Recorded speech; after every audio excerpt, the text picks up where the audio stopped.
दोस्तों, आज हम आपको फिर से सावन सोमवार व्रत की कथा सुनाने वाले हैं।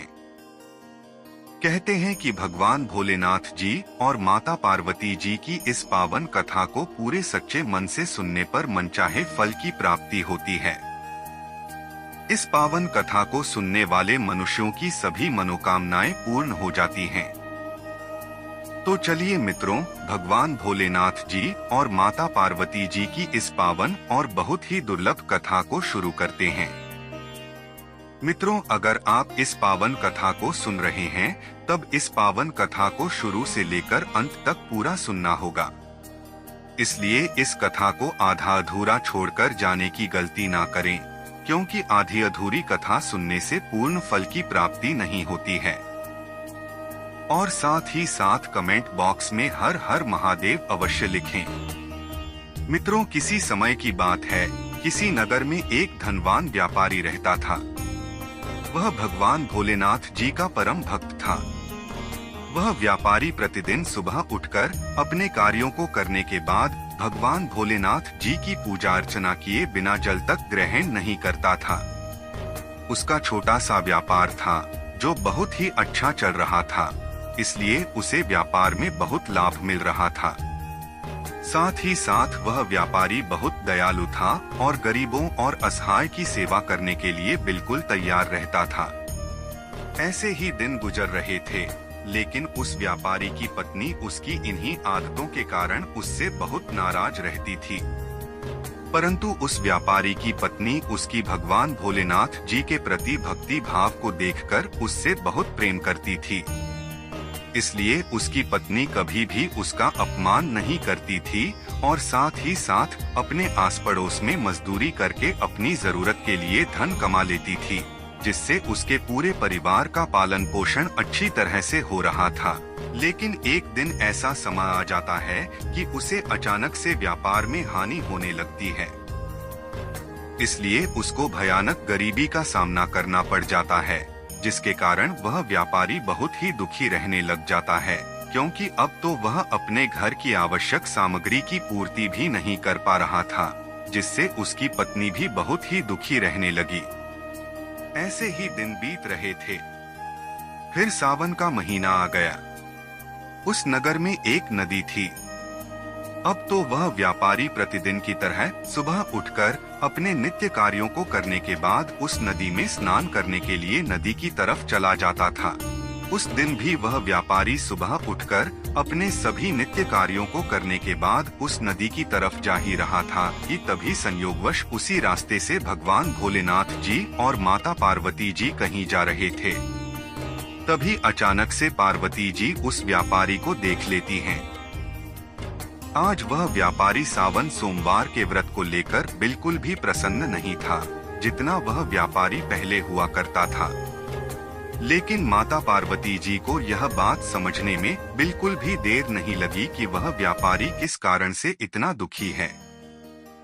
फिर माता पार्वती जी भगवान भोलेनाथ जी से कहती हैं, हे प्रभु, यह व्यापारी प्रतिदिन आपकी पूजा अर्चना करता है और सावन के सोमवार के दिन शिवलिंग पर दूध भी चढ़ाता है। यह आपका सच्चा भक्त है, फिर भी आपको अपने इस भक्त की बिल्कुल भी परवाह नहीं है। तब माता पार्वती जी की बात को सुनकर भगवान भोलेनाथ जी उनसे कहते हैं, हे देवी पार्वती, अगर मैं अपने भक्तों की चिंता नहीं करूँगा तो और कौन करेगा। तब माता पार्वती जी भगवान भोलेनाथ जी से कहती हैं, हे नाथ, तो आपने अभी तक उस व्यापारी की मदद क्यों नहीं की। फिर भगवान भोलेनाथ जी माता पार्वती जी से कहते हैं, हे देवी पार्वती, आप निश्चिंत रहिए, अभी तक उसने शिवलिंग पर जितने भी बेलपत्र चढ़ाए हैं, वही बेलपत्र कल की रात्रि में उसे धनवान बनाएंगे। इतना कहकर माता पार्वती जी और भगवान भोलेनाथ जी वहाँ से चले जाते हैं। किंतु उसी रास्ते से आते हुए एक चोर ने एक पेड़ के पीछे छिपकर भगवान भोलेनाथ जी और माता पार्वती जी की सारी बातें सुन ली थी। फिर वह चोर अपने षड्यंत्रकारी मन में सोचने लगा कि अगर वह व्यापारी शिवलिंग पर चढ़े हुए बेलपत्र से धनवान बन सकता है, तो इसका मतलब है कि मैं भी धनवान बन सकता हूँ। यही सब सोचकर वह चोर उस व्यापारी के घर के समीप पहुंचकर उसके दरवाजे को खटखटाने लगता है। तब वह व्यापारी अपने घर का दरवाजा खोलता है और उस चोर से पूछता है, क्या हुआ भाई, तुम घर के दरवाजे को क्यों खटखटा रहे हो? फिर वह चोर जवाब देते हुए कहता है, हे भाई, क्या तुम मुझे अभी तक शिवलिंग पर चढ़ाए गए बेलपत्र दे सकते हो? मैं इसके बदले में तुम्हें 200 स्वर्ण मुद्राएं दूंगा। मित्रों, उस चोर की ऐसी बात सुनकर वह व्यापारी अपनी पत्नी से कहता है, हे प्रिय, तुम क्या कहती हो? क्या हमें उन बेल पत्रों को इस व्यक्ति को देना चाहिए या नहीं? तब व्यापारी की पत्नी अपने पति से कहती है, हे नाथ, पुण्य का दान किसी को देना ठीक तो नहीं है, लेकिन अगर आपका मन करे तो दे ही दीजिए, क्योंकि हमें भी धन की आवश्यकता है। इसलिए हमें उन बेल पत्रों को इस व्यक्ति को दे देना चाहिए। फिर व्यापारी ने उस चोर को सारे बेलपत्र एक बोरी में भरकर दे दिए। उसके बाद वह चोर उन बेल पत्रों को अपने साथ लेकर भगवान भोलेनाथ जी की शिवलिंग पर चढ़ाकर देखने लगा कि कब भगवान भोलेनाथ जी की कृपा उसके ऊपर होगी और कब वह धनवान बन जाएगा। वह चोर इसी प्रतीक्षा में बहुत देर से भगवान भोलेनाथ जी की शिवलिंग के सामने बैठा रहता है। उसे प्रतीक्षा करते करते दोपहर से रात हो जाती है, लेकिन कोई चमत्कार नहीं होता है और उधर वह चोर भगवान भोलेनाथ जी के चमत्कार को देखने के लिए बहुत ही उत्सुक हो रहा था। लेकिन आधी रात हो जाती है तो उस चोर के सब्र का बांध टूट ही जाता है। फिर वह चोर क्रोध में आकर शिवलिंग पर चढ़ाए गए बेलपत्र को झाड़ने लगा। तभी अचानक से उसके साथ चमत्कार होता है और उसके हाथ शिवलिंग से ही चिपके रह जाते हैं। लेकिन उसने अपने हाथों को शिवलिंग से बाहर हटाने का बहुत प्रयास करने लगा, किंतु वह शिवलिंग से अपने हाथों को हिला भी नहीं पा रहा था। फिर वह चोर परेशान होकर भगवान भोलेनाथ जी से क्षमा मांगने लगा। तभी अचानक से उस चोर के सामने साक्षात भगवान भोलेनाथ जी प्रकट होते हैं। तब वह चोर भगवान भोलेनाथ जी को प्रणाम करता है और उनसे कहता है, हे प्रभु, यह क्या हुआ? उस चोर की बात सुनकर भगवान भोलेनाथ जी उस चोर से कहते हैं, हे लालची मनुष्य, आज तूने उस व्यापारी से यह जो बेलपत्र खरीदे हैं, तू पहले उसे 5000 स्वर्ण मुद्राएं दे, तभी जाकर तेरे हाथ छूटेंगे। उसके दूसरे दिन जब वह व्यापारी मंदिर में पूजा अर्चना करने के लिए आता है और देखता है कि उस व्यक्ति के हाथ शिवलिंग से चिपके हुए हैं, जिसके कारण वह बहुत जोर जोर से विलाप कर रहा है। तब उस व्यापारी ने उससे पूछा, अरे भाई, तुम्हारे हाथ शिवलिंग से कैसे चिपक गए? फिर वह चोर उस व्यापारी से कहता है, मैं तुम्हें सारी बात बताऊंगा, लेकिन उसके पहले आप अति शीघ्रता से मेरे घर पर जाकर मेरे पुत्र से 5000 स्वर्ण मुद्राएं साथ में लेकर आने को कहिए। फिर वह व्यापारी उस चोर के घर पर जाता है और उसके पुत्र को साथ में 5000 स्वर्ण मुद्राएं लेकर चलने को कहता है। फिर वह व्यापारी और उसका पुत्र भगवान भोलेनाथ जी के उस मंदिर में पहुंच जाते हैं। उसके बाद वह चोर अपने पुत्र से उन 5000 स्वर्ण मुद्राओं को उस व्यापारी को देने के लिए कहता है। तब उसका पुत्र उसकी बात मान लेता है और उसे वे 5000 स्वर्ण मुद्राएं दे देता है।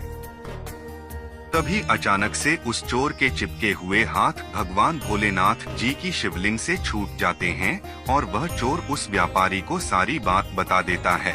यह पूरा दृश्य देखकर माता पार्वती जी भगवान भोलेनाथ जी से पूछती हुई कहती हैं, हे प्रभु, अभी तक आपने अपने उस व्यापारी भक्त को कोई धन नहीं दिया है।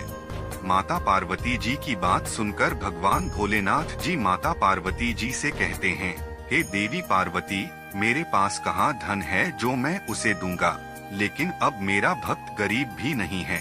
इसका प्रमाण आप स्वयं ही देख लीजिए। मित्रों, भगवान भोलेनाथ जी की जैसी कृपा उस व्यापारी पर पड़ी, उसी तरह आप सब पर भी पड़े, यही हमारी मनोकामना है।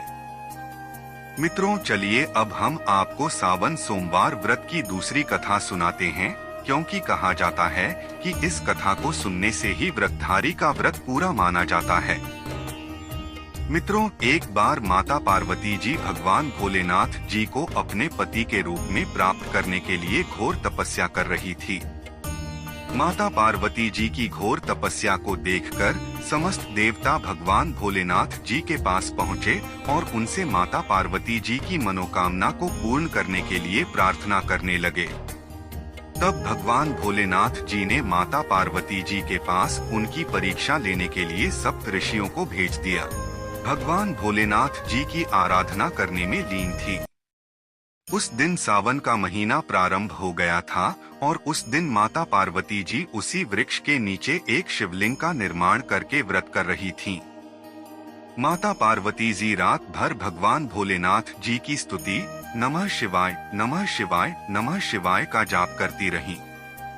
माता पार्वती जी की इस घोर तपस्या के प्रभाव से भगवान शिव का आसन डगमगाने लगा, जिससे उनकी साधना टूट गई।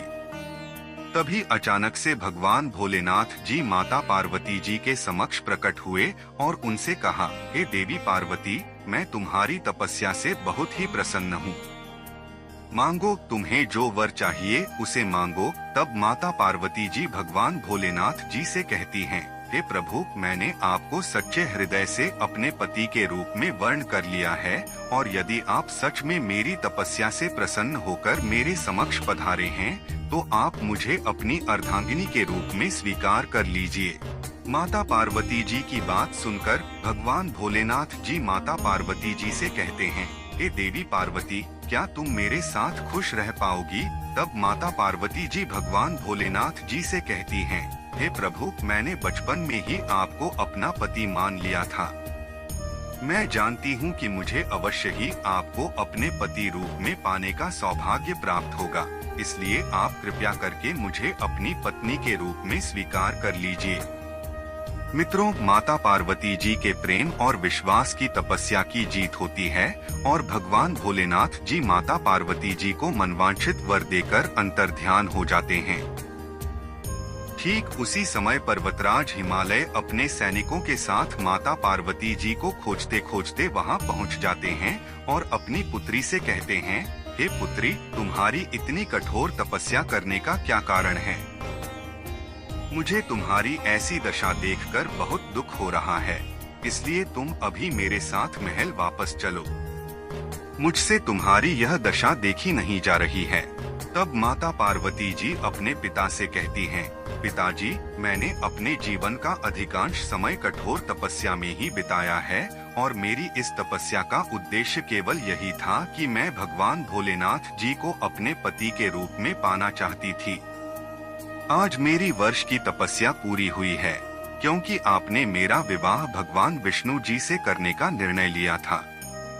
इसलिए मैं अपने आराध्य भगवान भोलेनाथ जी की खोज में महल को छोड़कर इस वन में चली आई हूँ और अब मैं आपके साथ इसी शर्त पर महल वापस जाऊंगी कि आप मेरा विवाह भगवान विष्णु जी से ना करके भगवान भोलेनाथ जी से करेंगे।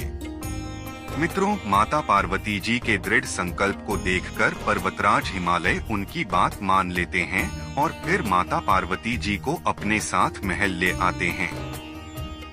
उसके कुछ समय पश्चात समस्त विधि विधान से भगवान भोलेनाथ जी और माता पार्वती का विवाह हो जाता है। मित्रों, माता पार्वती जी ने भगवान भोलेनाथ जी की पूजा अर्चना सावन में सोमवार व्रत किया था।